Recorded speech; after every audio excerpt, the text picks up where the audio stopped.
Many of the top rising seniors on Long Island have already had shining moments on the field. Today, for the first time, they take the reins as seniors. It's the Long Island Rising Senior Showcase next on MSG Varsity.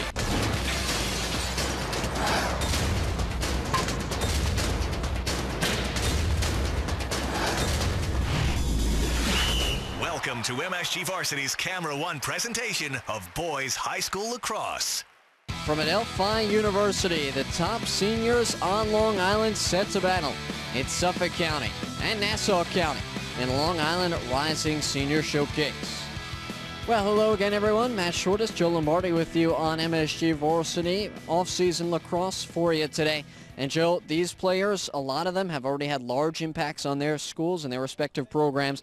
But today is really the first day they get to do it as seniors as opposed to juniors. Yeah, it's really going to be interesting to see. And of course, it's always interesting, folks, whenever you get talent on the field from Long Island, which I believe is the #1 hotbed for lacrosse in the country. So you have Nassau versus Suffolk. It's always a heated game. This is the 4th year that we've had the Long Island Showcase. It's a great opportunity for the players to play with and against other outstanding players, and also be seen. Visibility for college coaches. And with an all-star game, so many guys we could highlight. So what are you looking forward to today from a team standpoint and maybe from an individual standpoint as well? Well, it's always interesting to see how kids mesh playing with other players. There are some exceptions, some guys who are high school teammates playing together here, but for the most part, they're relatively new to one another, and to know their tendencies, know who's better going to their left or right, what hand to look for in transition when you're passing, all that type of stuff.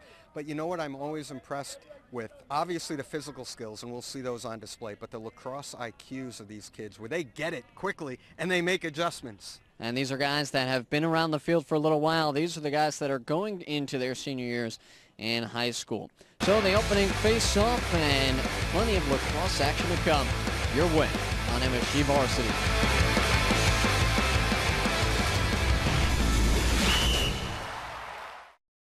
Welcome back to Adelphi for the Rising Seniors Long Island Showcase. Matt Shortis, Joe Lombardi with you. Take a look at the starting lineups. First for Suffolk, the road team on the scoreboard. Jason Levy out of East Islip, the head coach. And he will send out Brian Corrigan out of West Islip in goal. A defense of Ryan O'Donohue, Tyler Andriassi, and Nicholas Accardi. The midfield, Varello, Prokish, and Hickey. And the attack is Parker O'Brien and the state champ, Tim Rotan. For Nassau County, Joe Baccarella out of Jericho, the head coach today.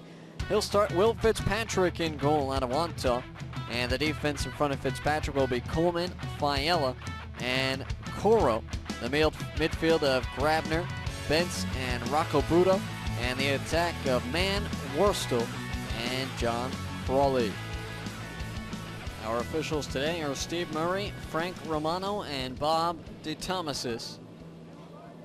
Nassau County in the white and orange jerseys, and Suffolk will be in the red and white jerseys. And Joe, the big difference this game, we're going to have a 20-minute running quarter as opposed to the regular high school 12-minute quarters. And there will be breaks at the 10-minute mark. The start of today's triple header delayed because of heat advisory in effect, so that will allow players to have a water break, a mandatory water break at the 10-minute mark of each running quarter. The Rising Senior game, Suffolk winning last year 11-7 over Nassau, looking to make it another win this year. Suffolk already, Matt, winning a very dramatic Rising Junior game here in the first game of the triple header. Yep, and it was a goal scored by Cannon with 3 seconds to go after Nassau County had tied it to give Suffolk County the advantage. Still quite warm, quite humid out on the field.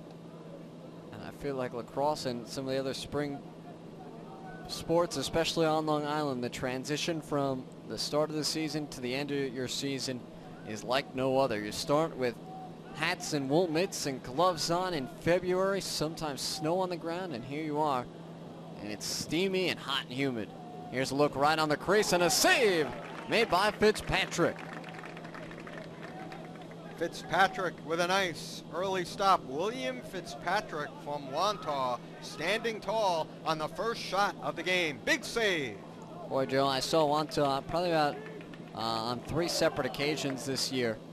A couple of them in the playoffs. Of course, he didn't have his best game against Garden City, but then again, nobody really did this year. But I was really impressed with the play of Fitzpatrick the couple times I saw him. And just the decisiveness in which the Warriors beat Manhasset.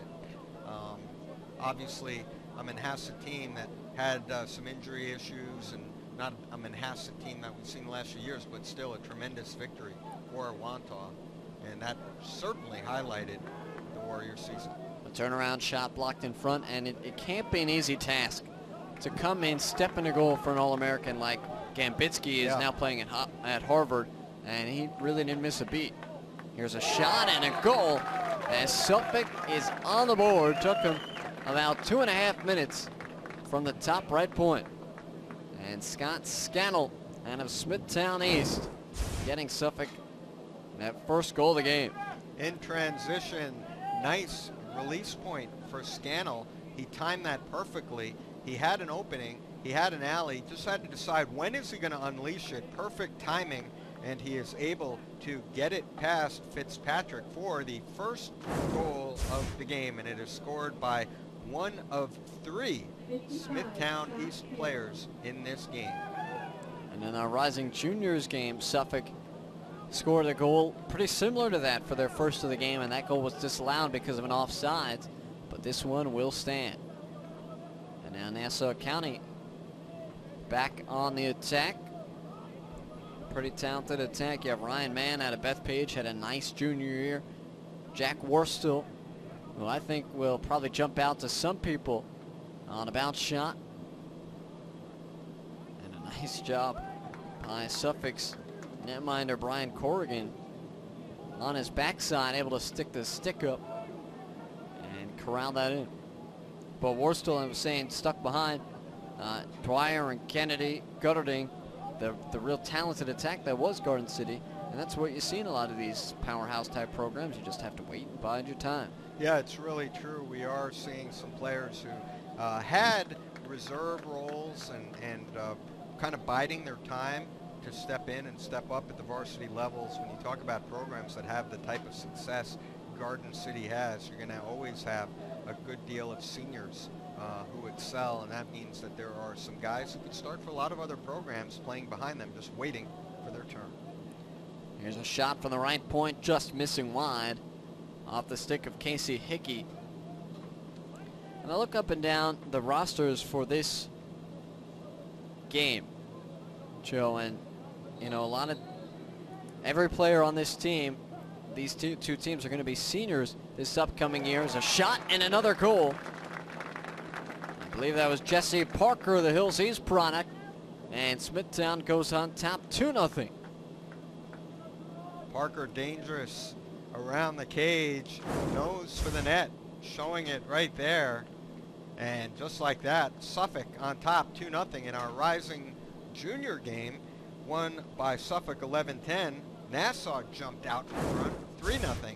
Here, Suffolk out in front 2-0. Suffolk coming off the win last year 11-7 after building a 6-1 lead. So once again, Suffolk off to a strong start in the Rising Senior game. Parker, a big guy for Hills East as they try and resurrect their program. As a big contact, but no flag is called. Parker will be heading to Maryland. And now Nassau is on the attack. But what I was saying was, you know, you look up and down these rosters, a lot of guys, or every guy on these teams is going to be seniors. So the teams, the schools that have multiple players on both of these teams, you would think would probably be the ones you look out for preseason wise as far as rankings go. You look at Syosset, North Shore for Nassau County, and for Suffolk County, a lot of players in this game from Smithtown West and Smithtown East. Yeah, there's no question about that. And here in the Rising Senior game as well as the Rising Junior game. Now, one interesting thing here, Matt, is for the Suffolk Rising Seniors, no players from 9-time Suffolk County champion West Iceland. We did see a couple of Lions play in the Rising Junior game, but that is one kind of interesting note here, as we just get this one underway, the second of 3 Long Island Showcase games. This is the 4th year the event has been held. It's been held at different sites. Last year was held at Dowling College out in Shirley in Suffolk County. And of course this year, Adelphi, a great host venue for this triple header. And a lot of fans here today. And needless to say, a lot of college coaches at all levels.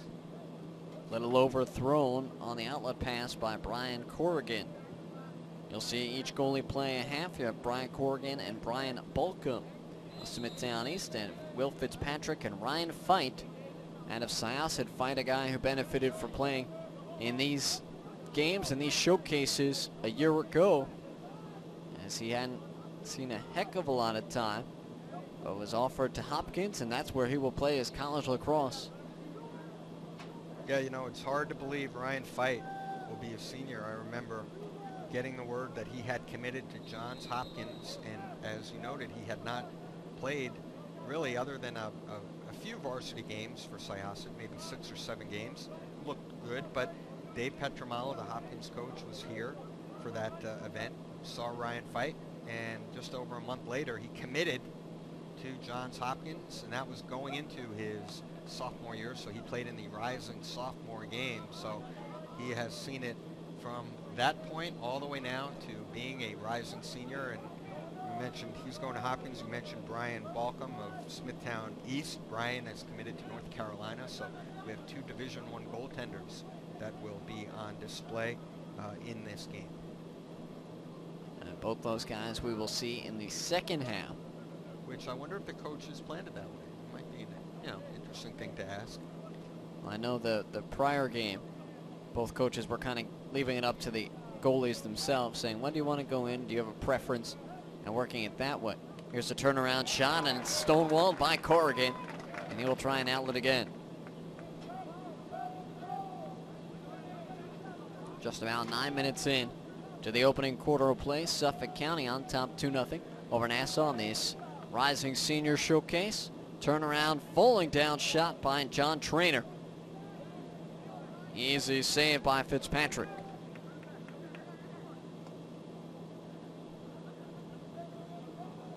Delayed penalty coming up. Nassau County will go on the first extra man chance of the game.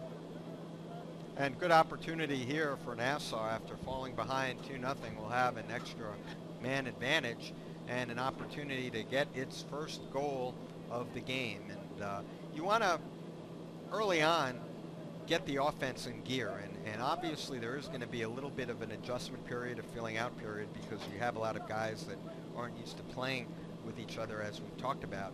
So I think it's going to be important for Nassau not to have that period any longer, any more prolonged than it needs to be. So big EMO here for the guys from Section 8. Nassau County had 2 practices this week, and Suffolk only able to grab 1 in there. But Suffolk is a team that is looking a little bit more cohesive at the moment. 2 quick goals early on. Here's a pass up top, a crack. This one hits off the iron and ricochets out towards the sideline. It'll go out of bounds, and Nassau County was closest to it. Good job by Jack Worstel to box out and keep possession to the white and orange.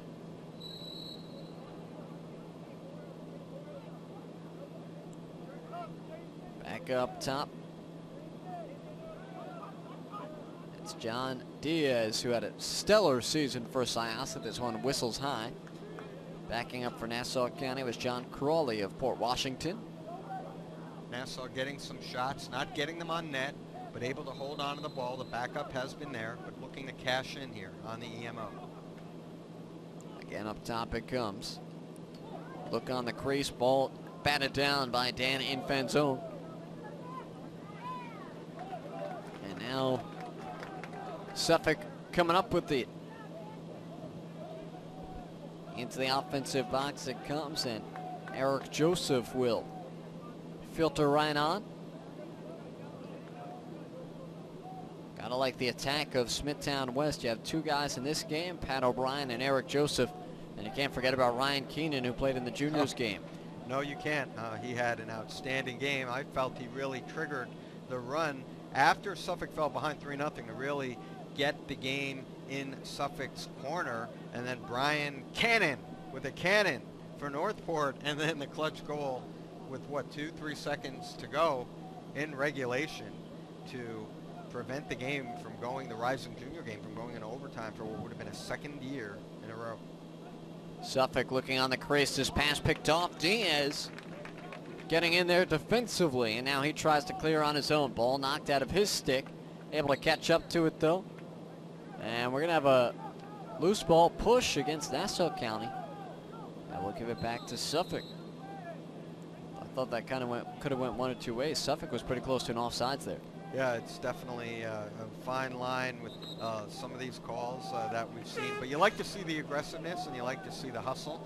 And I thought if there was one difference in the Rising Junior game, it might have been that Nassau was a little bit more physical, a little bit more aggressive. And at times it resulted in penalties and extra man opportunities for Suffolk. But we'll see if that holds out in the Rising Senior game, if it's the same type trend. I thought Suffolk was a little bit more polished offensively, but Nassau a little bit more tenacious and aggressive defensively. Yeah, it seemed like Nassau had a little trouble. They got their offense going early, but second and third quarter they went into a tiny bit of a lull, and it sort of hurt them towards the end, even though they were able to tie it late.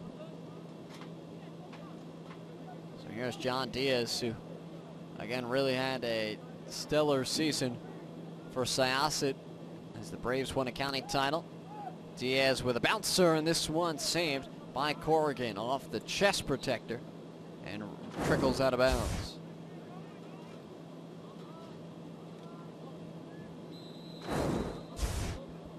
John Crawley will bring it back in. 6.5 minutes remaining in the first quarter of play.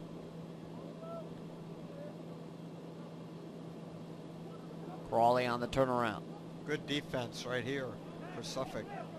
Nice slides, good positioning. Ball's flying a little high, comes out near midfield. And it will go out of bounds. Joe, we've seen a couple of high passes, little miscommunication. Obviously, it chalks some of that up to unfamiliarity as far as teammates go. But with this hot weather also, how much can you maybe attribute that to? I don't know if the humidity meshes with your mesh at all or anything like that. Maybe it comes out a little softer than you think?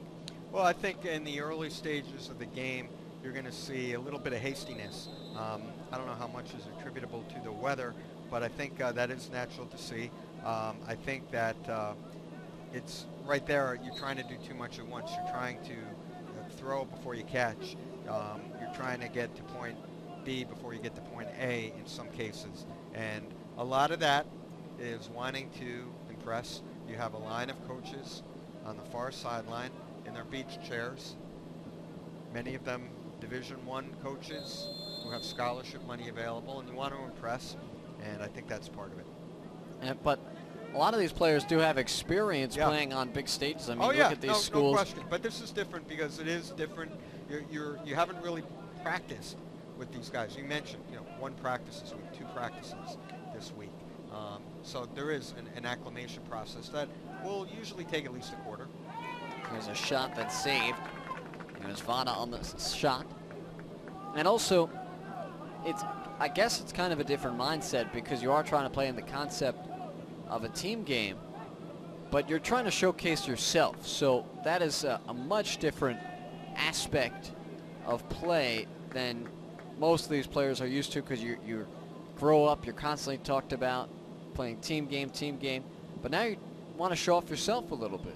Yeah, and a lot of these guys are used to having starring roles where they are the man on offense. They're expected to carry the load. They know that their team's not going to win if they don't put in 2, 3, 4 goals in big games. And here it's different. You've got the scoring balance, but I thought we saw a perfect example of that in the Rising Junior game where Ryan Keenan of Smithtown West, a player, is capable of scoring 4 or 5 goals. Great save right there. Probably the save of the game for Fitzpatrick, but I felt like Ryan Keenan let the game come to him. He didn't force it, even though he was in an offensive flow.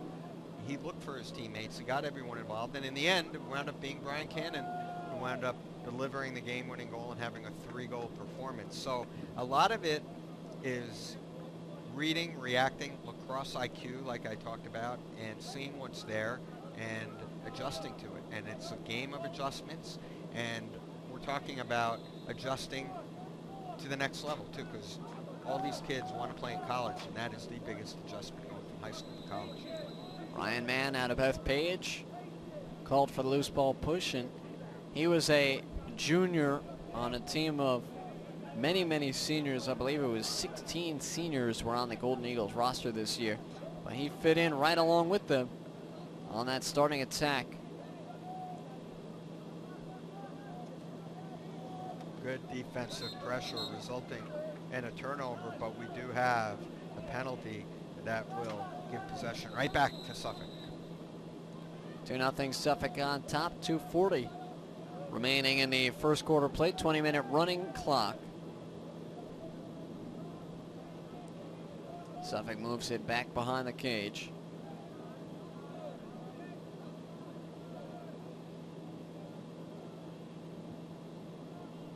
DeBoer with it for a moment. On the crease, Shane DeBoer out of Sachem North. Ball up top. Nassau creates the turnover. Good job by the long pull. Closing in on the final 2 minutes in the first quarter of play. And good job of getting it to a short stick, and also not forcing transition when it wasn't there. Looking at the situation, this is what we talk about, adjusting to it and going to a settled set here on offense. Up top, you got a couple different Syosset guys. They know where to look for each other. This one misses wide. I mean, you look on the Syosset roster, you have Diaz, Hatsopoulos, and Andrew Keith. All offensive guys. Keith headed to Cornell, where he will join his brother Thomas. Just like Thomas, outstanding stick skills, dangerous in the open field. Great athlete. Thomas Keith, one of the best long sticks I've seen in terms of stick skills at the high school level in the last 5 years in the entire tri-state area. And Matt, you and I both know that means in the entire country, because this area takes a backseat to no area in the country. In fact, it is el numero uno. I know I talked with coach out of Mercer Island in Washington this year, and they always go on a big long trip. This year they came to Long Island. They played Sachem North, Comstock, and Ward Melville, so a pretty good run. And he said flat out, as a turnaround shot wide, he told his kids before the trip, he said, you know, this is the equivalent of going down to Texas to play high school football. That's what we are going to do, and we want to test ourselves against the very best. Well, here's the thing. You take Long Island by itself. You don't even include New Jersey, Hudson Valley, and Connecticut. Long Island by itself is the #1 hotbed for lacrosse in the country. Baltimore, you could call it the headquarters for lacrosse. It's got the history, but in terms of talent numbers, Long Island, #1. Then you combine the Hudson Valley, Connecticut, New Jersey growing, and it's just not even up for discussion. It's not even fair. It's just such dominance. A flag is down, and that will just about end the first quarter. Again, running clock, but a good one at that for Suffolk County. Though Nassau will be man up when we come back, starting the second quarter of play to try and get one on the board.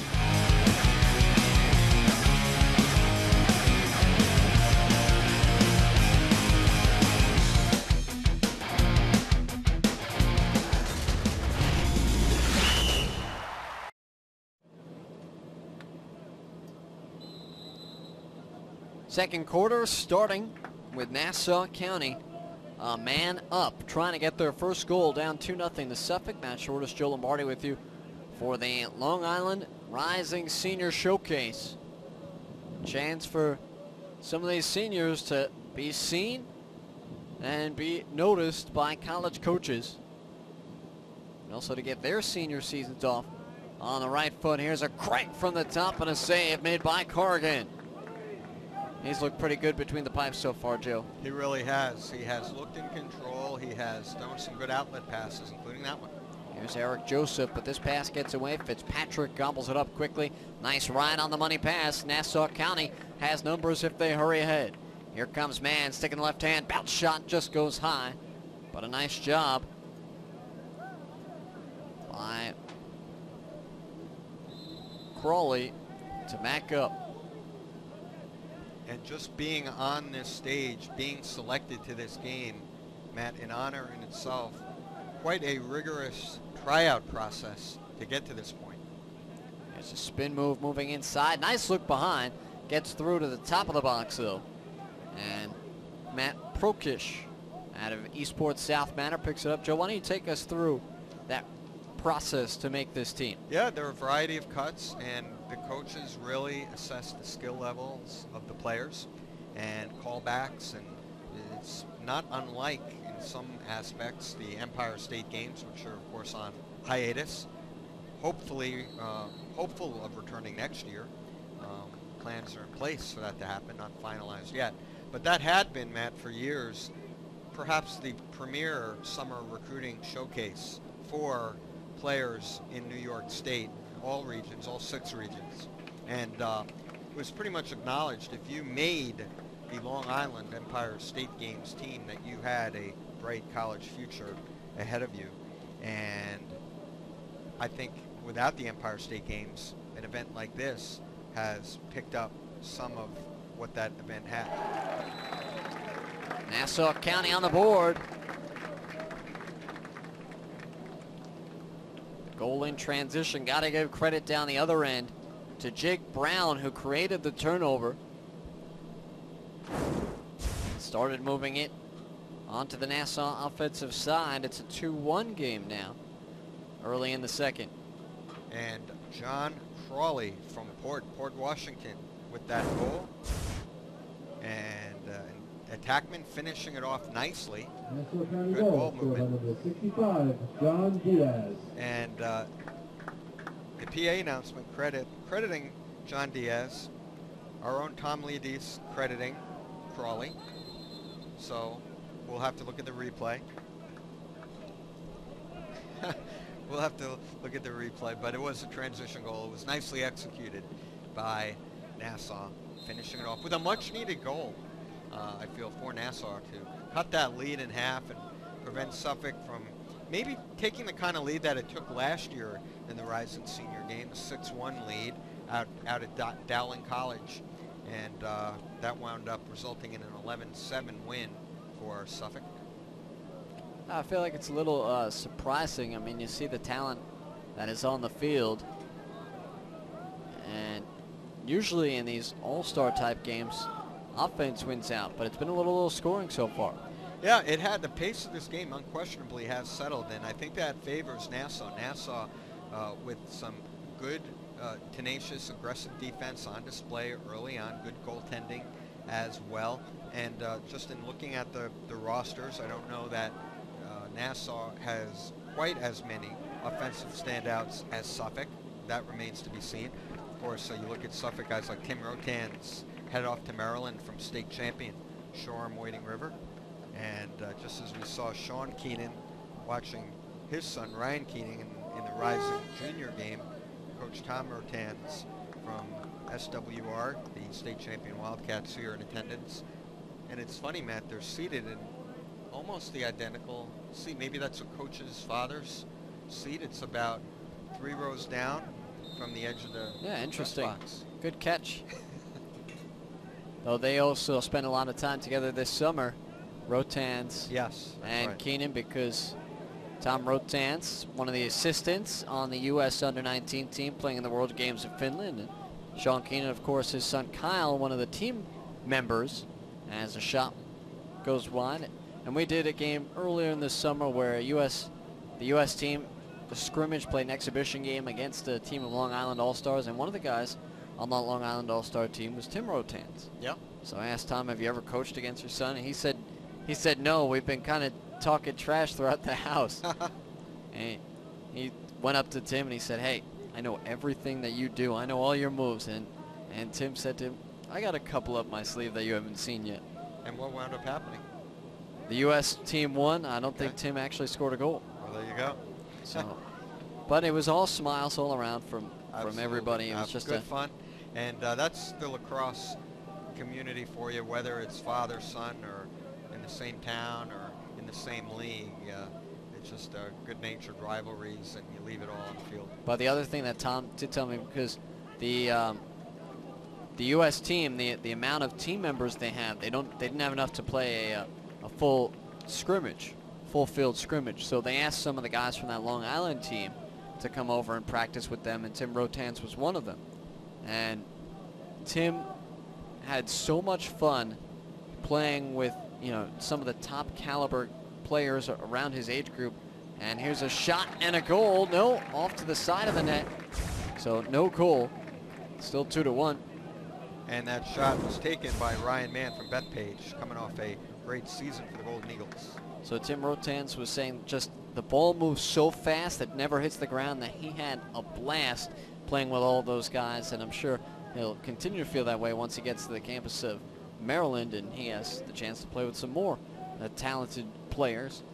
And one thing you may wonder, this is a rising senior game, so more players than in any of the other two games have committed, of course, as you would stand to reason. And the question comes up, well, if this is a showcase, why have guys who have committed, why are they playing? And for one thing, it's the opportunity to play with and against such talent. And for the reason you were talking about, guys with such skill levels and lacrosse IQs, that you're going to get better as a player just being on the field with them. And then the recruiting process. The reality is commitments, verbal commitments, do not become binding until, at the earliest, November of a prospect's senior year in high school. At that point, by signing a national letter of intent. There's a save made by Fitzpatrick. And I have seen players, it doesn't happen a lot, I have seen players make verbal commitments who have wound up at other schools, sometimes rather quickly after making the verbal commitment. Again, you don't make a verbal commitment with the expectation you're not going to go to that school. And when it doesn't work out, it's usually the prospect's decision, which is the way it should be. Any college coach will tell you he's not going to make a commitment to a kid and then change his mind later. That's not the right thing to do, and it's also going to hurt him in the recruiting process, recruiting against other schools who would use that against that school. So, but it is an interesting dynamic, and the recruiting pace has accelerated to the point where now we are seeing quite a few kids at the sophomore level making verbal commitments. Though this is something, and I was talking about it with Sean Keenan, because obviously his son, or both his sons, are going through that process. He has one son on the other side of that process in Kyle, who's already at Duke, and talking a little bit about it with Tom Rotans, because at that game he saw Sal Acasio, who's already a Maryland player, as a shot in front, and Tim obviously would be going to Maryland. There's such a connection between the guys that are currently going to that school and the recruits in that school already, because of Facebook and Twitter and email, that so often these friendships are forged long before a prospect steps on campus. Yeah, it's really true. And also, unofficial visits, so huge now, because you cannot take an official visit until the fall of your senior year. And by that time, many have already verbally committed to schools. And you get to meet kids, like as Smith Central you were talking about, and form those bonds on those unofficial visits. Midway through the quarter, take a water break because of the heat today. So, officials timeout. Well, the action is as close as your remote at MSG Varsity Channel 614. Check out full games whenever you want. The high school experience is in your control. Only on MSG Varsity Interactive, IO Channel 614. Only on Optimum, never on Fios, never on satellite.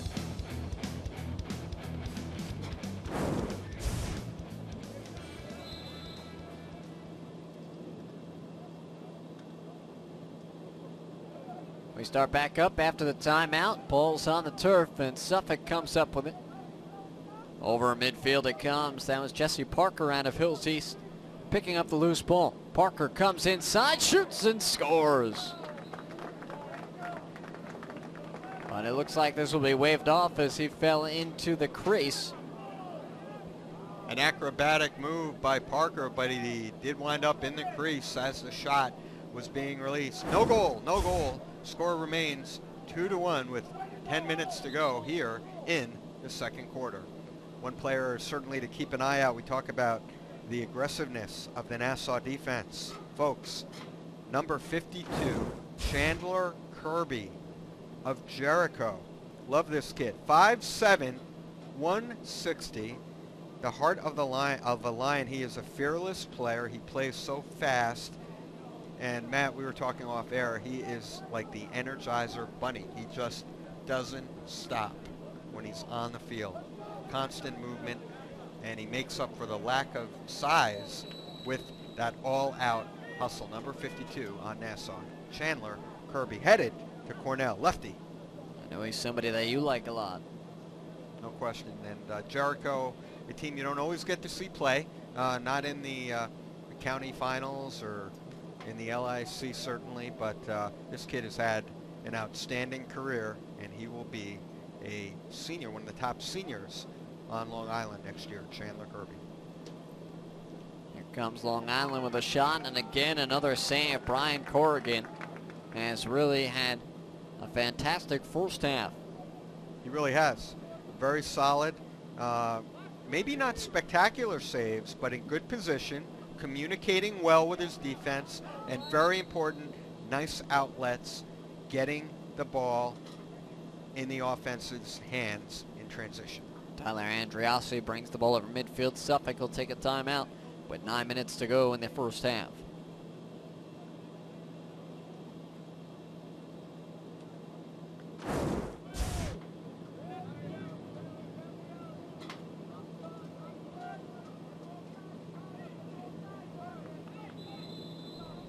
Suffolk County back with it. We're midway through the second quarter. Here's Rotans. Fresh off a state championship in the Class C. Here's a turnaround shot. Fitzpatrick comes up with a stop again. And you really can't say enough about each goaltender in the opening half. Yeah, this is a much, much lower scoring game than I would have envisioned. And Matt, it didn't look like it would be this way at the outset of the game when Suffolk got a couple of quick ones.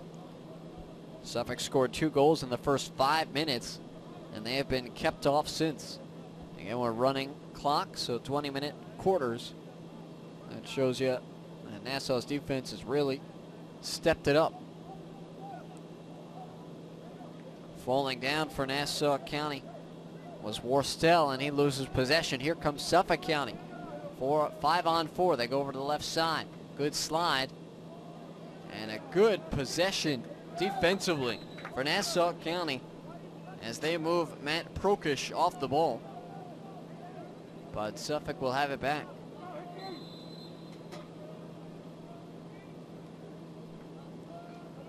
Go back to that slow it down pace. Casey Hickey out of West Hampton. Ian Corrigan, two of the West Hampton representatives, along with Jack Murphy.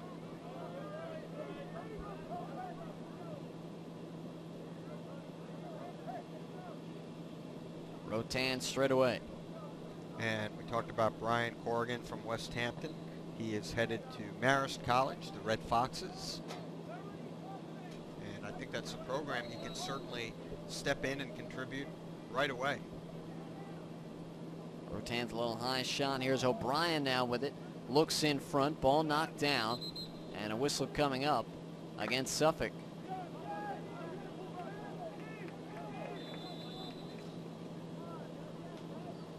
Seven minutes left in the opening half, 2-1. Suffolk County on top of Nassau. Here comes Nassau in transition, but Devin Vada couldn't hold on to it. Now Suffolk trying to run the other way. In a quick break, moving and shooting wide.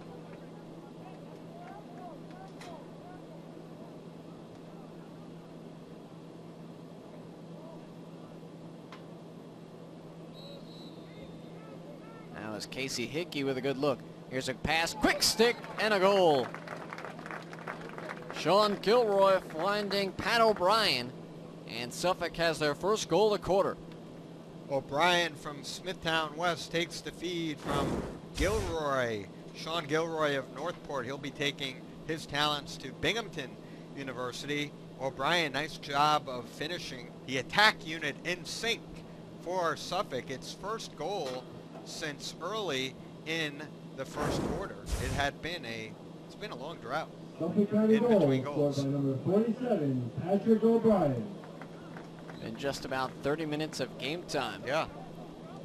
We're playing 20-minute quarters, so not as drastic as it sounds, but still a pretty good while to go without scoring.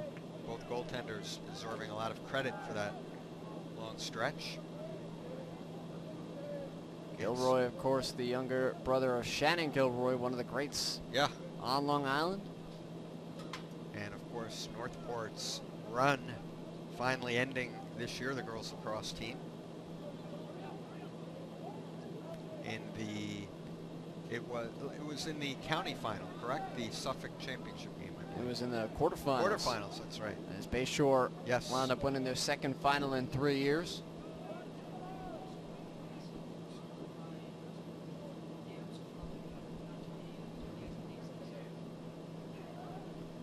Here's a look right on the crease and then a save. Here comes Nassau with the rebound and another stop by Corrigan. And we just want to report the goal for Nassau that earlier we had mentioned there was some uncertainty. We had credited to John Crawley, and the PA announcer had mentioned John Diaz. It was indeed Crawley, and I can say categorically, never ever will I question Tom Leadis. Not that I did. I stood by him, if you recall, Matt, and I'm paying the dividends right now.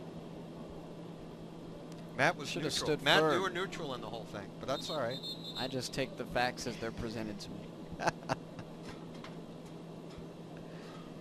And I'm sure the replay by Tom Swibel, our hardworking and talented producer extraordinaire, backed up the Tom Leadis call on that. So there you have it. No longer uncertain for that Nassau goal. And you know, it is a different atmosphere. We talked about it in this type of environment where the score is not front and center. It's really about putting your best foot forward as a team and as players. And if you do well as a team, usually individually you'll perform well as a player. You'll improve as a player, and you will turn some heads of the college coaches in attendance. A shot blocked in front. Nassau picked up the ground ball. We'll have a whistle. As it was Crawley, the goal scorer, who picked up that ground ball.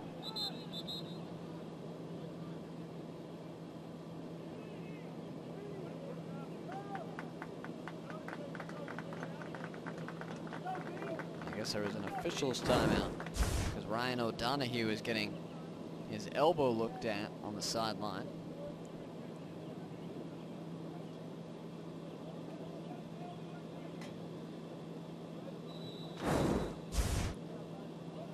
Less than 3 minutes to play in the first half. 3-1. Suffolk on top of Nassau. And the orange and white of Nassau looking for something offensively. They scored that goal with 17 minutes remaining in the second quarter, and that's the lone goal. Yeah, by Crawley, and Nassau really looking to get into some kind of offensive flow. It all starts with possession. If you get possession of the ball, good things will happen.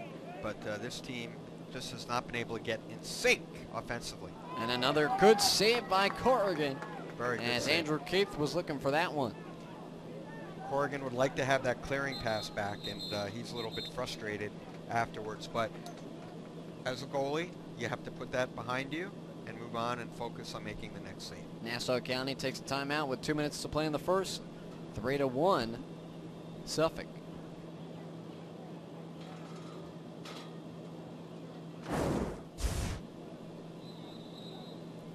So 2 minutes to go. Nassau would love to get another goal before the first half comes to an end. And a little surprising because there is some offensive firepower on this Nassau team. You look at the guys from Syosset, Farmingdale players, and you even have Paul Benz from Massapequa. So a decent amount of offensive talent. But you know, you look at last year in the senior game, and Nassau fell behind 6-1. The only difference here, really, is that Suffolk has not been able to get its offense going at the level it's used to. So it is a competitive game right now at 3-1. But the Nassau offense certainly needs a spark And it is certainly within striking range, and sooner rather than later needs to get things on track offensively. But right now, clearly this game lacking flow for either team. And Suffolk will take a timeout with a minute to go on a 3-1 lead.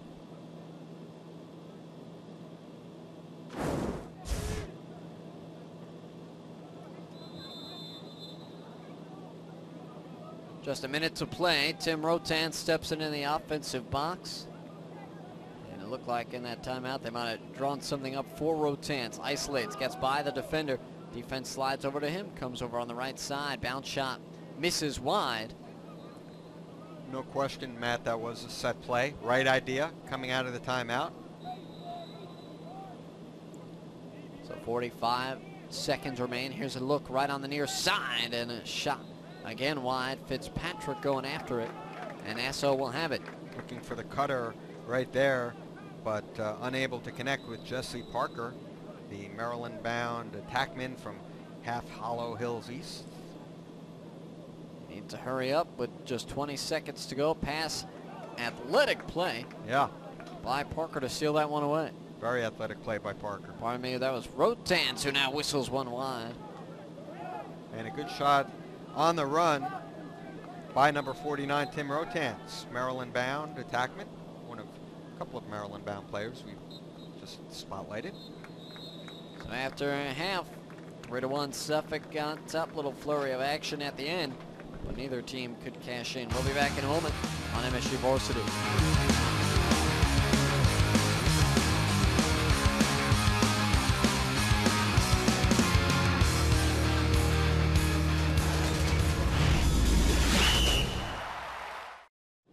Halftime, Suffolk County with a 3-1 lead, and the rising seniors showcased. Matt Shortis, Joe Lombardi with you. And as you can tell by the score, not a lot of scoring. Suffolk County got on the board early on with a goal by Scott Scannell. And then a couple minutes later, Parker, the Maryland-bound senior, added one as well. Nassau County took them to the second quarter to get going. And Diaz finding Crawley down low. And a couple minutes later, Suffolk County ended their drought. Gilroy finding O'Brien, but you got to credit both goaltenders. Fitzpatrick at Awanta, a couple of excellent saves off to our left, and then Brian Corrigan from West Hampton's been strong as well. We'll take a break, and the third quarter coming up. 3-1 Suffolk on top.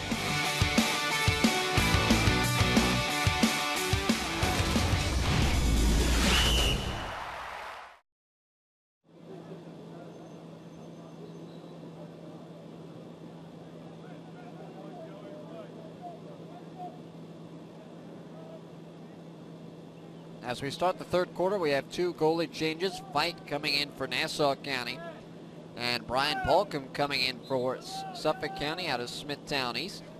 Suffolk wins the opening draw to start the third quarter. And I tell you what, both these guys who are highly heralded goaltenders, Ryan Fight headed off to Hopkins, Brian Balcom to North Carolina, they're going to have to go a long way to top the play of the guys they are replacing in net. Both did outstanding jobs in the first half, talking about William Fitzpatrick of Wantagh as well as Brian Corrigan of West Hampton. Here comes John Trainer out of Northport. This one shoveled away by Fight and goes out of bounds. So getting tested early, Joe. Yeah, and we'll see if the offensive flow of this game picks up in the second half. And looks like both teams are operating a little bit more aggressively out here, and we've seen a couple of quick shots on net. But, you know, we talked about this all day. This is the fastest game on 2 feet, and it's the most fun to watch when it's a transition game, when there's scoring opportunities, when it is not the settled pace that we've seen here. And we'll see. We'll see if it picks up. The skill level of these players is there, and I think the lacrosse IQ is there, so that they intuitively are doing a good job of taking away what their opponent does best. And how about for a goalie like Ryan Fight, who playing for Syosset, they had an excellent style of offense where they played a lot of offense a lot of the time, and he didn't really see that many shots. But he sees a couple quick shots early on. What does that do for you? Well, I tell you what, it's not an easy thing to do. You know, the game is already 1/2 old. You come in, you haven't seen any shots. You come in a little bit cold. Of course, you warm up to start the half. But that takes a skill level, too, and mental discipline. So impressive thus far for Ryan Fight. We'll see how Brian Balcom does now that he's being tested. And he comes up with a kick save. This one is kept alive by Tom Lavelle. And Balcom will not be shy about ranging out of the crease area and being aggressive on clears. We'll see if we get an opportunity to see that on full display. 2.5 minutes have been played in this third quarter. Here's a low shot, and Balcom coming up with a save. So both goalies tested early. Both goalies coming up and passing those tests. And Balcom with a good save and a good clearing pass. And a transition opportunity here for Suffolk. Here's Scannell in front, and this one will be pulled off to the left. And Scannell with one of the 3 goals so far for Suffolk. Trying to be the first multiple goal scorer of the game. It's been a low scoring one, 3-1. And Joe, obviously recruiting is your specialty, a lot of recruiting knowledge. Here comes Diaz as he gets pushed off the ball. What are college coaches looking for in a game like this? Well, I think first and foremost, college coaches today feel like if a player has the quickness and athleticism that translate to the next level, he can contribute right away, even if it's as a D-midi. Here's Shane DeBoer with a crank shot, and Fight coming up with a stop. So when you have the best players in Nassau and Suffolk, we talked about is clearly the lacrosse hotbed in the country, you assume if you're an attackman, they have strong shooting skills and strong stick skills. That's a given. So what you look for in that attackman, does he have good foot speed? Does he have good size? Does he have good quickness? Lacrosse now, Matt, compared to 5-10 years ago, it's so much more physicality and so much more quickness. And it has created specialization in a lot of areas. But first and foremost, coaches will tell you they are looking for athletes. They are looking for guys that have those athletic skills, the foot speed, the size, the strength. Beyond that, you're looking for, so get a shot in the goal. A shot in the goal by John Trainer. As Trainer has his first of the game, and Suffolk now on top 4-1. Another transition goal for Suffolk County. From midfield, John Trainer out of Northport doing a nice job breaking down the defense and getting the first goal of the second half and getting it in transition. And right there showing good foot speed, quick release, some of the attributes we talked about that impress college coaches. And you talk about that physicality that the game might not have had a few years ago. I don't know if even 10, 15 years ago, it was too common to see 6'2", 6'3", 200-pound midfielders. Yeah. And now, you know, if you're one of the better programs, you better have a midfield line that's that big and that physical. Yeah, that's absolutely right. And I think there's some college coaches who won't even look at midfielders who are under 6 foot, 6'1", and that certainly has not been the case in lacrosse. But at the same time, what has been a little bit disheartening to see at the college level, and just talking about it with Bob Herzog at Newsday at halftime, is their zone defenses that have become so prevalent, and the settled paces, stalling offenses, that even though, Matt, you have that athleticism and quickness, many times it's like clipping wings in these games. It's taken away by the zone defense. So I really think some aggressive rules need to be put into play, because this Final Four in college lacrosse did not have the drama. And it hasn't in the last few years, even Duke winning in overtime. That was a 6-5 game when C.J. Costabile scored off the opening faceoff in overtime. Very low-scoring, methodical game. Here comes Tyler Andreassi for Suffolk County. But, you know, I feel like something to the effect of a shot clock has been talked about for a long time, and nothing's ever really come of it. So where would they get traction to speed up the game a little bit? Well, I think when, as we talked about in the Rising Junior game, that broadcast, when you have declining attendance figures in the Final Four, it'll spur action. And I think a 1-minute shot clock would be absolutely necessary, along with some other measures, because the stall warning really doesn't have much teeth to it. Now, where would you start that? Would you start it over midfield? Would you start it upon possession? Would you start it once they get the ball into the box? I think that should be discussed by the coaches and the guys that are most involved with the game, the rules committee. But I think any of those options would be better than what we have right now. I think there does need to be a shot clock. I would be in favor of starting it after crossing the midfield line. I think the teams are skilled enough where that should not be too much of an issue.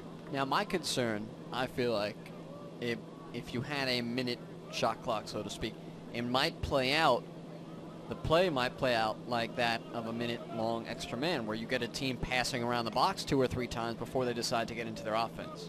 No, I think you would still see transition. I think, like anything, there would be an adjustment period. I think it's like when the three-point shot came into college basketball, you had a coach like Rick Pitino immediately take advantage of it and get a team like Providence College into the Final Four by pretty much exploiting a new rule that other people weren't used to. So I think maybe for the first year there might be some of that, but I think there would be adjustments made to it. But I think overall it would speed up the game, it would increase scoring, it would prevent 6-5 national finals scores that no one wants to see, and that detracts from the real attributes of a great game of lacrosse. And do you see that starting to filter down to the high school level as well? I think it's a little different at high school because I think the skill set is not as high, and that might increase turnovers and might make for a more sloppy game and may wind up being counterproductive because you're forcing quicker decisions where the skill level isn't always there to make them, and it may result in turnovers, may result in some one-sided games. I think, fortunately, I haven't seen too many high school coaches who have resorted into playing stall ball or running the clock, or even if they know that it's a mismatch, they realize that it's about getting the kids some experience and getting them opportunities and not just playing catch and playing four corners. Crawley's turnaround shot was stopped. So again, the goaltending has been the story so far tonight. Whether it was Corrigan and Fitzpatrick in the first half and now in the second half, Fight along with Volcom.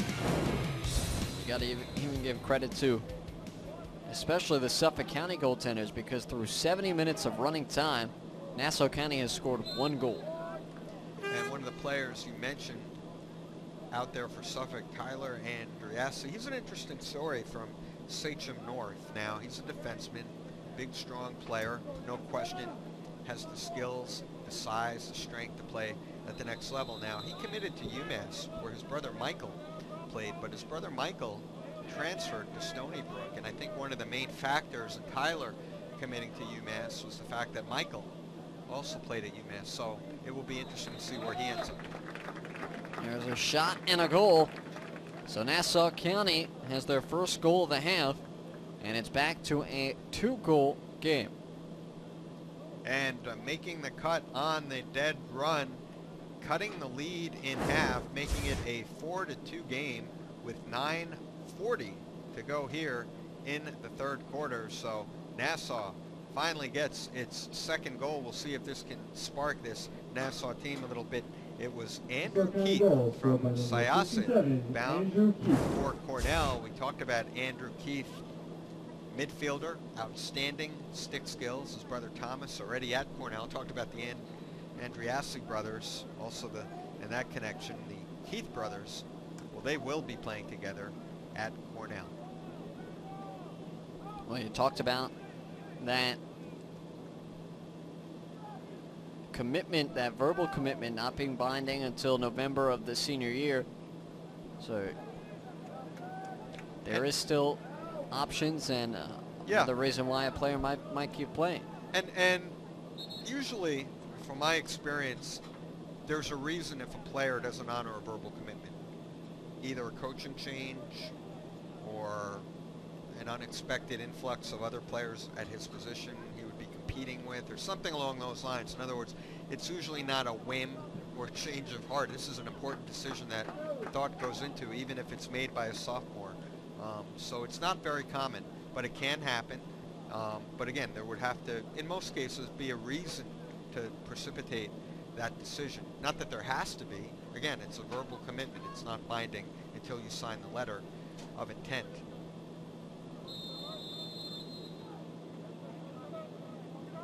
Man up chance for Nassau County. Excellent chance for the orange and white to get within one. Defense coming out a little bit, forcing the issue. There's Cunningham. Behind the cage, crawling. Up top, Cunningham again. Wings one, this one blocked in front. Picked up Warstall closest to it.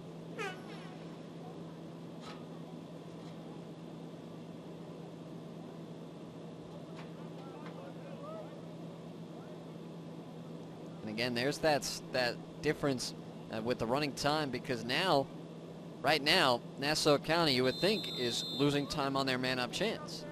Absolutely, it's an adjustment. I mean, players are not used to the running clock, and you know, we saw that maybe the players, that might have been one of the reasons that the offensive flow wasn't there.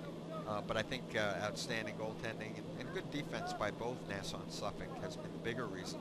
But we'll see now that the game is progressing toward the fourth quarter, things pick up a little bit. This pass picked off by Suffolk's Bolcom. And a good outlet pass ahead. Here come the red and white in transition. Wide open on the doorstep, down low, and Fight comes up with the stop. I don't know how he saved that one, but he can't save the putback. And Sean Gilroy there. In a flurry of action, Fight had made perhaps the harder save. Yeah. Well, I think what happened, Fight made a very strong initial save. Ball came loose, and he lost sight of the ball for just a split second.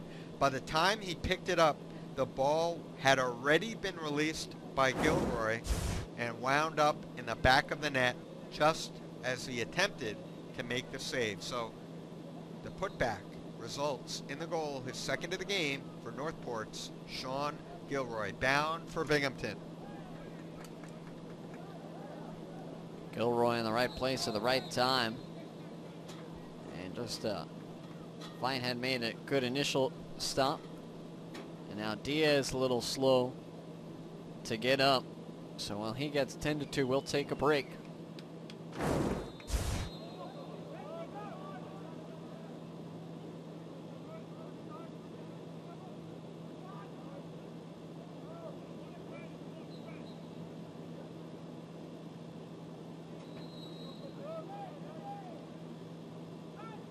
Under 5.5 minutes remaining. Nassau on the offensive.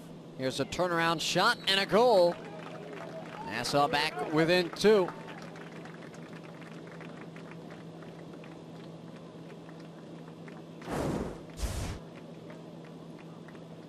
So 5-3. Big goal for Nassau. We talked about Nassau needing a spark, and right here, coming back with a big goal. And Alex Hatsopoulos, pardon me, Paul Bentz out of Massapequa was credited with the goal.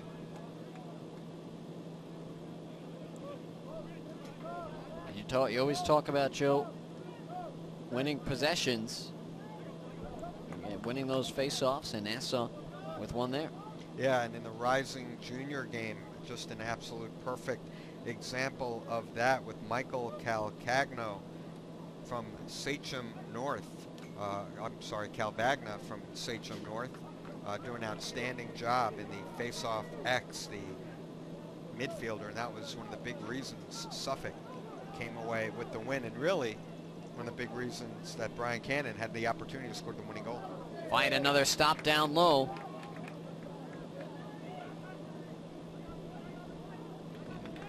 Now Nassau with the numbers. And in each of the games today, an outstanding attackman, outstanding midfielder, outstanding defenseman, and outstanding goaltender selected. Not necessarily from the winning team, although in the Rising Junior game, 3 of the 4 players were Suffolk players. Suffolk, as we told you, winning 11-10 in the Rising Junior game. Here's a dodge inside, pinpoint accuracy for Andrew Keith.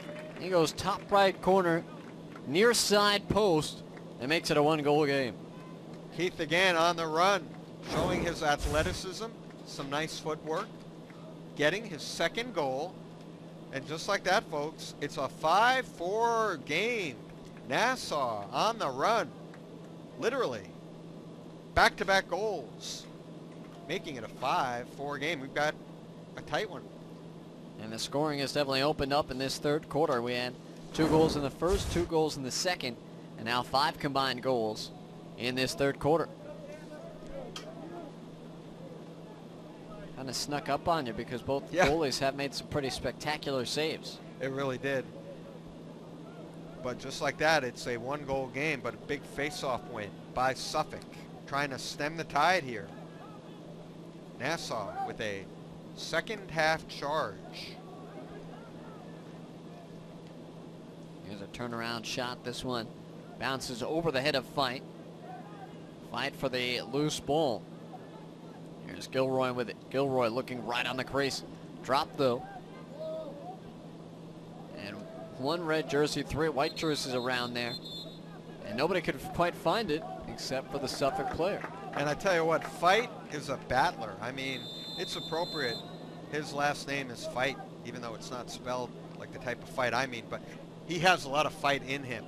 He is a tough kid, a resilient kid, and really just the heart of a lion at his size. He's about 5'7", plays the angles well, and just very aggressive and good communicator. He's really going to be fun to watch his senior year at Syosset, and then at the next level for Dave Petramala, head coach, Billy Dwan, the defensive coordinator at Johns Hopkins.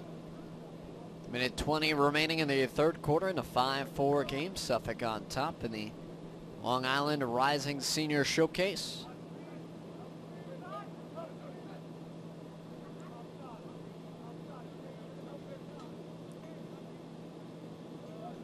Move it behind. Nice job to keep it in bounds. Pass nearly thrown away. Final minute to go. And at Delphi University, ball gets knocked away. Andreassi going to pick it up, but we'll have a whistle.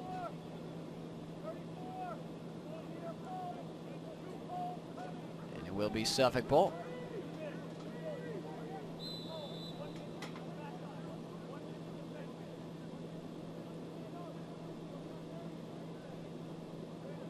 And you see how involved Brian Balcom is on the clears. He really quarterbacks the entire clear. But right here, good pressure, nice ride by Nassau, but finally able to clear it is Suffolk and number 54, Matt Prokesh. And this kind of ride a little different. You don't need to force a turnover. You just need to kind of ride them out until the clock winds down. That's right. Here's a turn inside. Shot from Rotans is wide. And that will end the quarter. A good one at that, back and forth. It's a 1-goal Suffolk lead as we head to the 4th.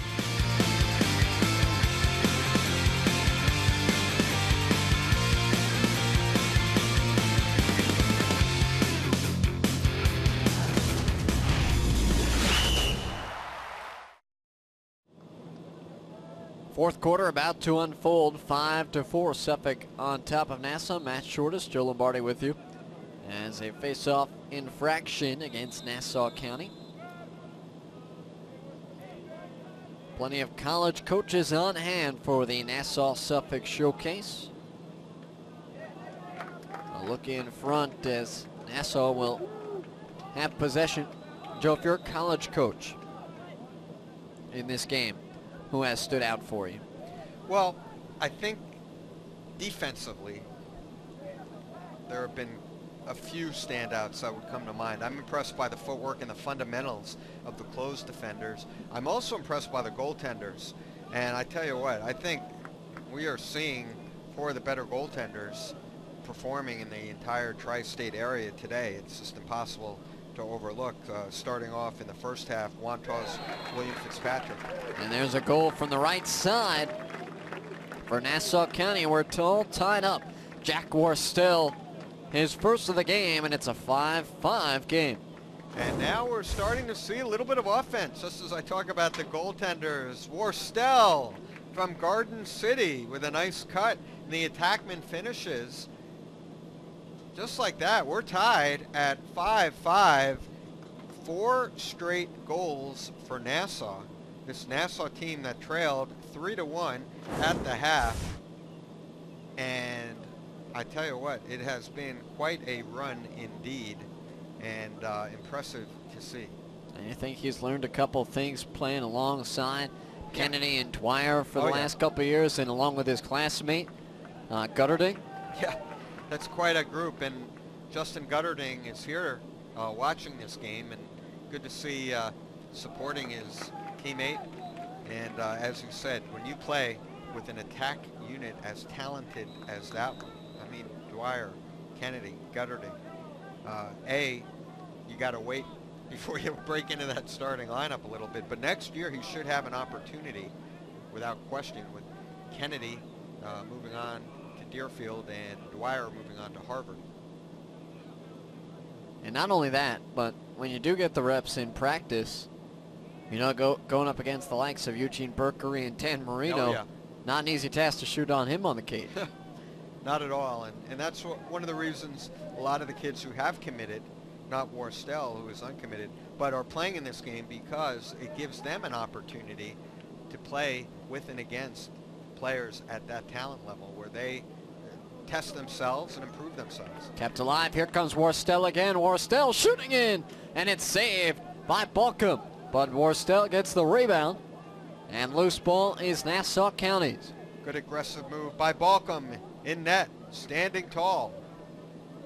We've had a lot of shots today where teams have had second and third chances. Normally you see a save by the goalie, and that's about it, but the ball is bouncing off the sticks of those netminders. But you asked me players I was impressed with, and I started mentioning William Fitzpatrick in goal. Obviously, Brian Corrigan in goal, and I think Brian Balcom and Ryan Feit have played well. But as far as field position players, Andrew Keith, I mean, with his athleticism and stick skills in midfield, has been very impressive for the Nassau team. For the Suffolk team, it'd be tough not to be impressed by Jesse Parker. Also, obviously, Sean Gilroy. And obviously Rotans. Tim Rotans is an outstanding talent, and I think the Nassau team has done a good job of staying with him, but it's obvious his physical skills and his overall skill level is exceptional. Pass gets through. Feit comes up with another stab.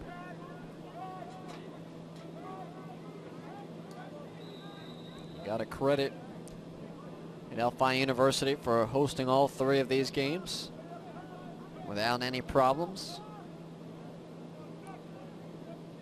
John Calabria heading up this effort, along with a bunch of coaches around the island: Joe Ancona, Jay Morrow, George Searing, Paul McDermott, Joe Baccarella, and Doug Rigo, putting on this showcase. A fantastic event for all players involved, just to get their names out there, their faces out there, and their games out there. And I was talking to the coaches here at Adelphi before the game, and they were very excited to host this event.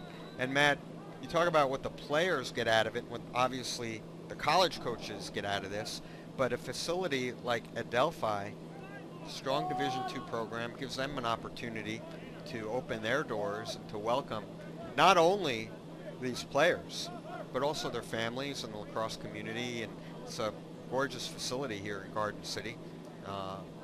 Expansive campus and strong basketball program, strong lacrosse program. So an opportunity to showcase itself as well. Sure, especially for a player locally who maybe hasn't selected a school or might be a D2 quality player. Exactly. To be playing on this field and getting a chance to feel what it's like. And there is scholarship money to be had at the Division II level as well as the Division I level.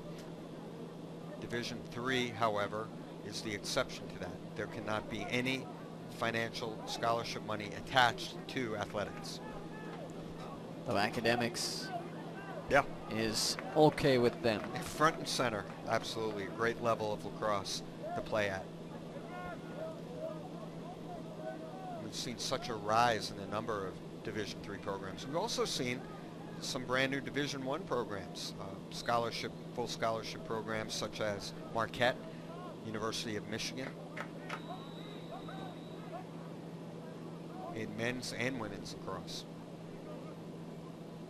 I believe Boston University just announcing a team. And just naming a coach the other day, as a matter of fact. And I think that will fit in well with Boston University joining the Patriot League, which was just announced. As you know, the Patriot League, a very strong lacrosse league. So I know that move had to also be influenced by the decision to add lacrosse. And Army right always near the top of that Patriot League. Yep.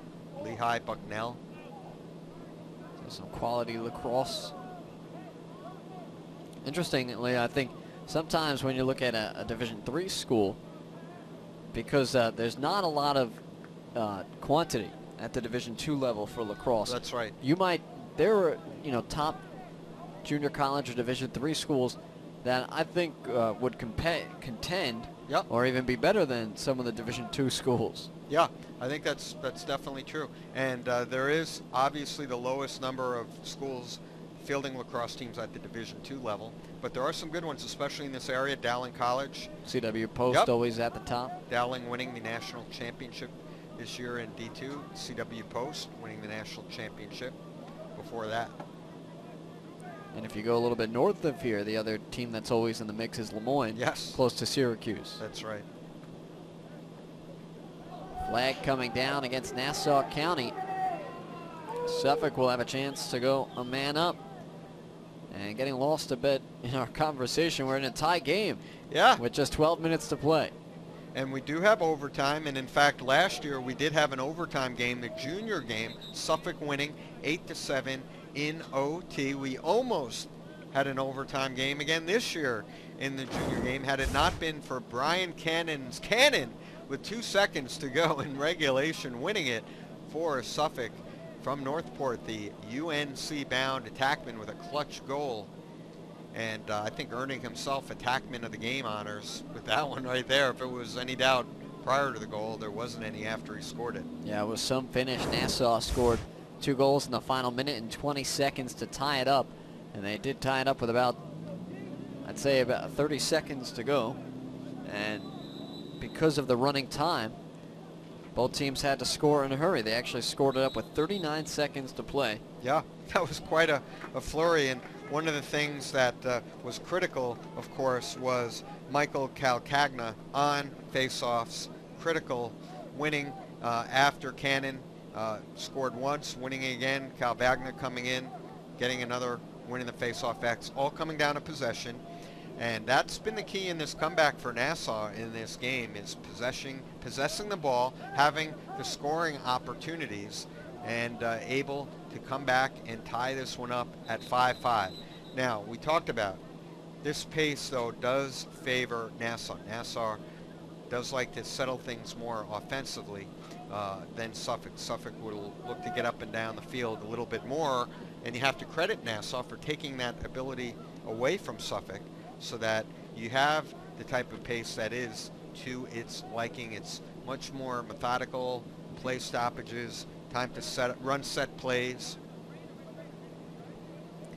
And it is most certainly a little bit cooler than when we started. We started late today because of a heat advisory and the heat index, but it's still very humid out there. I mean, when you get to this stage of the game, how much does that affect some of these guys, even though they're in great condition from the season? And we see a good clean hit in the open field. Both teams really getting after it and leaving it all on the field. And that hit was delivered by number 40, it looked like number 49 for Suffolk. And checking my roster, that would be Tim Rotans. Scannell on the ground ball. And how do you like that? You love to see your attackers getting physical, such as that. But this is crunch time. 9 minutes to go. A play like that could wind up leading to a ground ball and could wind up leading to the winning goal. So it all starts, like I always say in lacrosse, it very often all starts with a ground ball. Here's a low angle shot, especially the way goals have been at a premium. The third quarter was really the aberration. We had 2 goals in the first, 2 in the second, 1 here in the fourth, but 5 total goals in the third quarter. We talk about the pride factor too. Nassau versus Suffolk. Last year, Suffolk winning both the Rising Junior and Rising Senior games. Can they do it 2 years in a row? So a lot of those guys in the Rising Junior game Yeah. are on the field now. We should note, however, the Rising Sophomore game did go to Nassau, 7-6 last year. Ian Kirby had the game-winning goal. So you talk about players being back. Ian Kirby was the hero of the Rising Sophomore game last year. Now he's back as a Rising Junior. And Nassau County will take a timeout, the first one in this second half. When you think your school's team of the best, make yourself heard on Facebook. MSG Varsity on Facebook lets you check out regular updates on games, shows, and what the fans have to say about absolutely everything. MSG Varsity on Facebook. Check it out at facebook.com/MSG Varsity.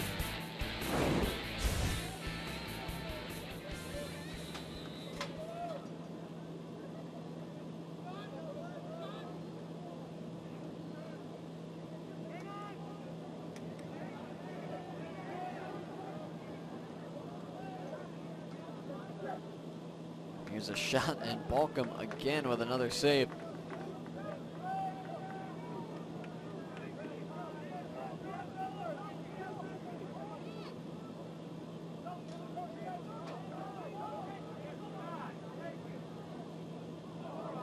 And this one deflected up by a fight. Suffolk will retain possession though with 7.5 minutes to go. Now let me see if I can do it off the top of my head. 2006, West Islip, Huntington, Cold Spring Harbor were the 3 Long Island champions. I got it. I tweeted it incorrectly over a week ago. Tom quickly corrected me. Now, you know, I learned from my mistakes. I think I gave Manhasset the C title, but it was Cold Spring Harbor. Well, those two battled in the C for a long time. Yeah. Before Manhasset last year making that jump to the B. Under Bill Cherry, they won a couple of back-to-back state titles prior to that jump.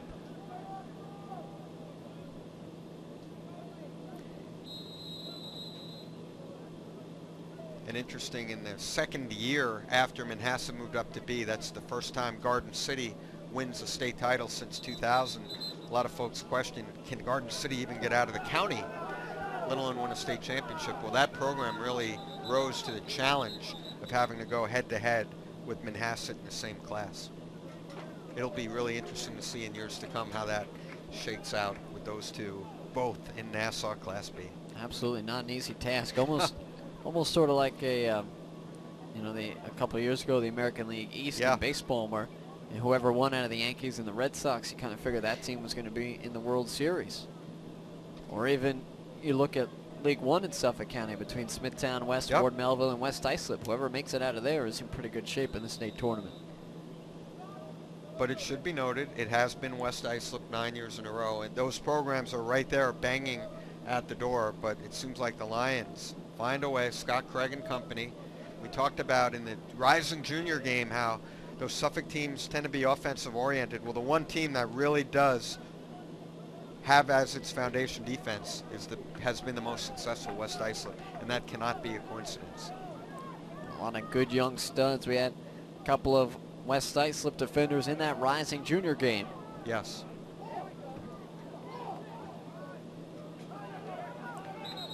Ball comes out near midfield, and now Suffolk will take a timeout with 5:18 to play in regulation in a tie game.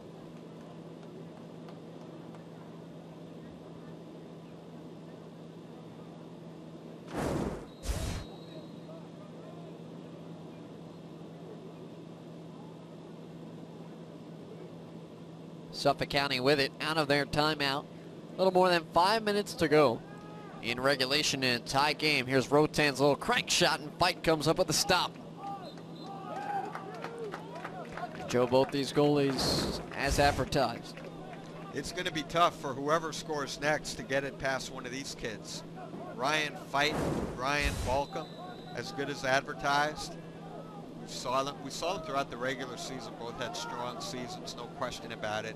And both, love these opportunities where they rise to the occasion on a big stage. Here's Andrew Keith, the midfielder. Lost the handle, and Diaz comes up with a big hit and turns it back over for Nassau County. Here comes Nassau. Little unsettled possession. And it looks like we're going to get a whistle. And a timeout.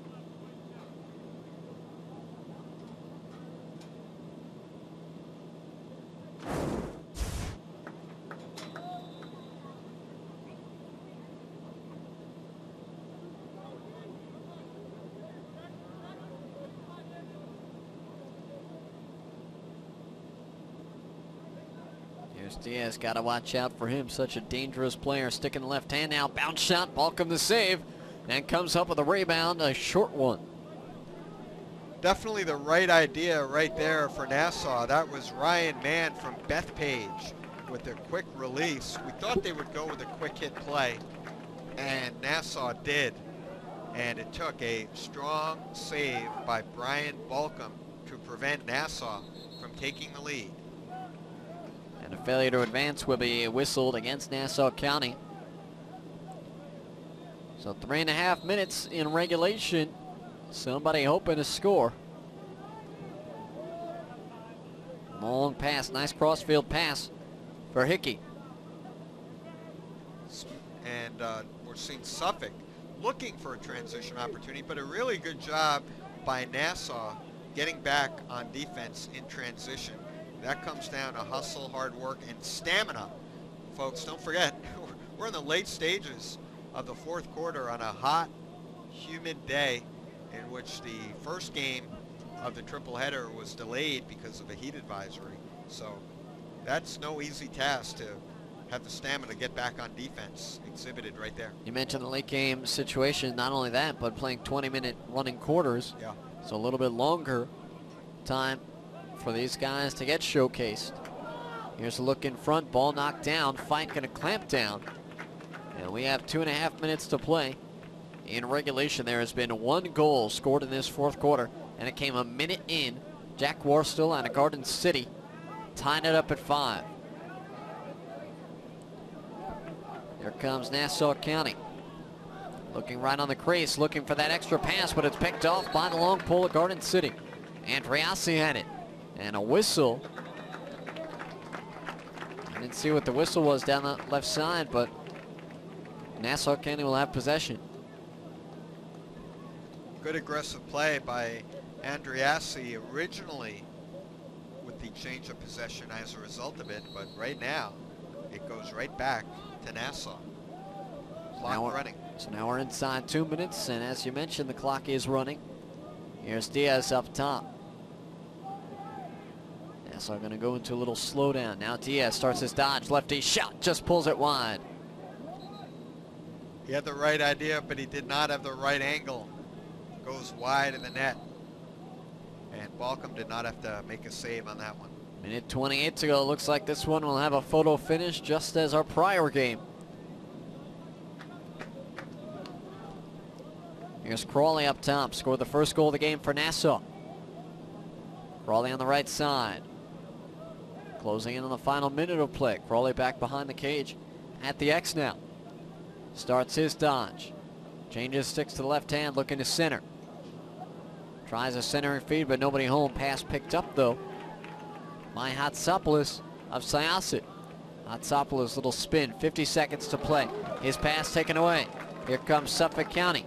Numbers if they hurry. I believe it is Andriassi in the final 40 seconds to go. And Suffolk wants to talk things over with 38 seconds to play. So big change of possession right there, and a timeout by Suffolk. Suffolk's going to try and set up what could be an opportunity for the game-winning goal. Good aggressive defense by Suffolk right there on that last turnover, and big opportunity, but not a lot of time to operate with right here for Suffolk. In that last turnover by Luke Toscano of Kings Park. I originally thought it might have been Andriassi. Want to give credit where credit is due. Luke Toscano, nice play, could result in an opportunity for the game-winning goal. In our first game, the game-winning goal was scored with 3 seconds to play. and it will start in the stick of Tim Rotan's up outside the top left corner of the box. And now interesting, do they try and hold for a final shot with clock running? Here comes Rotans, gets by 1, 2, 3, shoots wide. And the backup is there. Ball will stay with Suffolk, but the clock is ticking, folks. 18 seconds and counting. Not a lot of time. Clearly not a situation, again, that they're used to because they're taking their time. Here's O'Brien. 10 seconds to go. O'Brien behind the cage. Looks in front. Ball squirts out to the top of the box. Has to let it fly. Shot. And we are going to overtime. We're tied at 5. Nassau Suffolk in the Rising Seniors. We need extra time.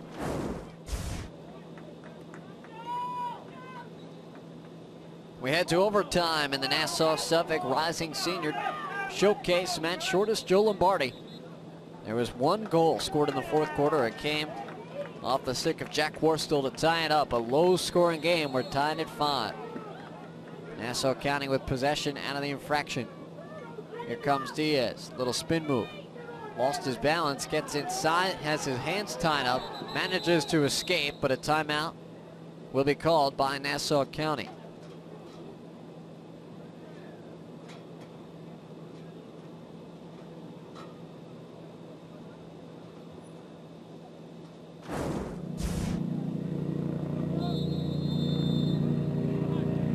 Three and a half minutes to go in the overtime. We're tied at 5.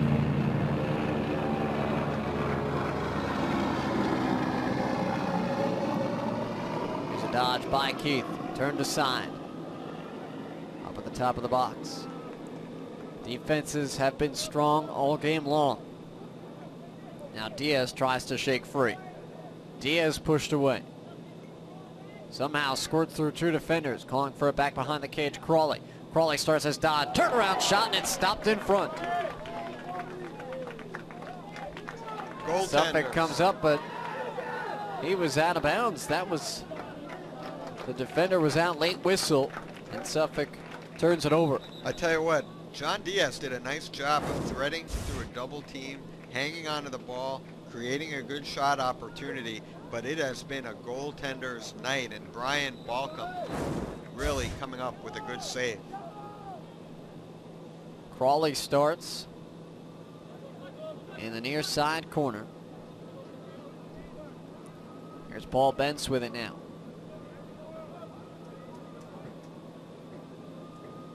.210 to go, sudden death.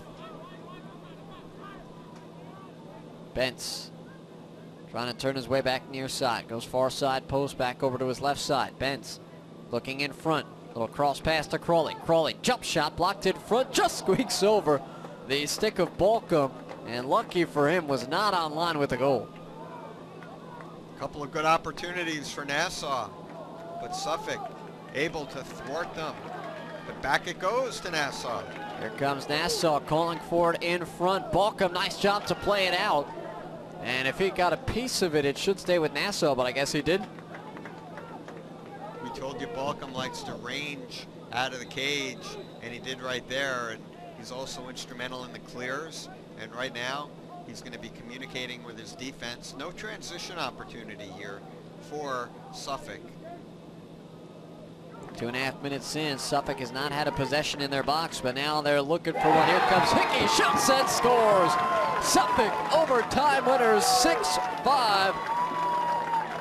They didn't score in the fourth, but they get one here on their first shot as Hickey beats Fight, and Suffolk 6-5 winners. Well, it looked like there would not be a transition opportunity, but it wound up being a good clear for Balcom, and Casey Hickey, the midfielder from West Hampton, in transition, cashing in with the game-winning goal in dramatic fashion.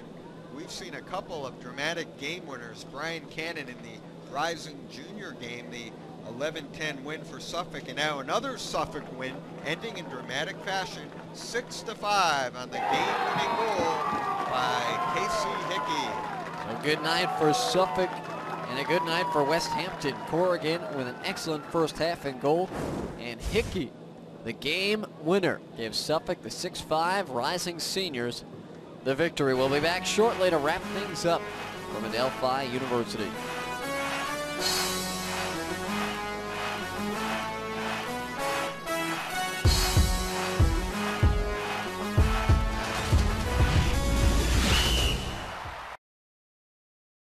In overtime, Suffolk County downs Nassau 6-5. Joe Lombardi down on the field with some of the players.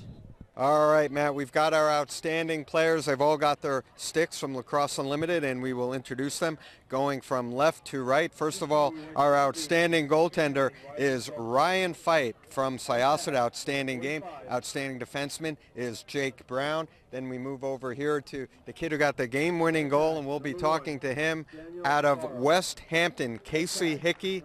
He is our outstanding midfielder, and our outstanding attackman is Tim Rotans from Shoreham, Wading River. And we will start with you, Casey. Describe the game-winning goal that won it for Suffolk in overtime. The defenseman, Luke Toscano.